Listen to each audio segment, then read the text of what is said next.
If you haven't seen my GDS1 video, you probably wouldn't understand what I'm about to explain in this video. Therefore, I would suggest that please go watch my GDS1 video. I evaluated this government digital service and here is what I've made of it. Identity crisis is one important issue that affects human beings, whether you know it or not. And identity and verification of identity is very, very important in this part of the world. And I guess every part of the world, you need to be identified to be able to access some services. See, your identity holds no water. And that's the reason why you would have identity crisis. To be able to access all of God's services, it is imperative to verify your identity. Now, if you cannot verify your identity, you can't access any of God's services at all. Verification of identity is by listening and accepting the gospel of God's grace. And what is the gospel of God's grace? It is the good news about his death, burial, resurrection,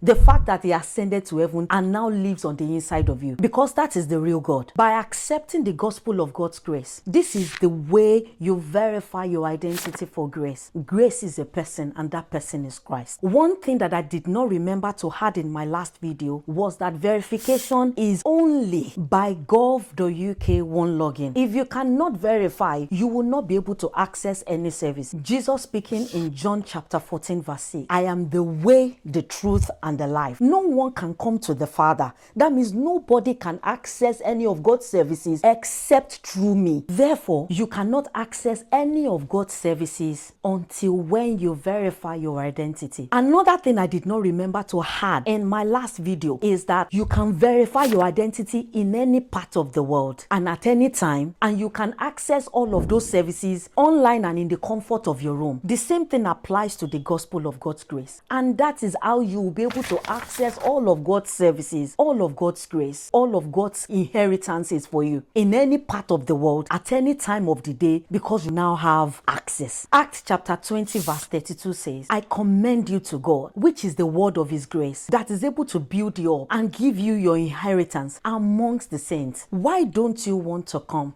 Believe the gospel of God's grace so that you can qualify and be able to access everything that has been freely given to you in any part of the world and at the comfort of your room, because now you have access. So again, it's an invitation that please come and accept the aggressive love of God, verify your identity, and be able to access all of God's services at your disposal anywhere in the world. You have access as long as you can get online. That is what I have made of it, and I thought I was going to share that with you. Take care. I'll see you when you come. Bye bye now. Blessings.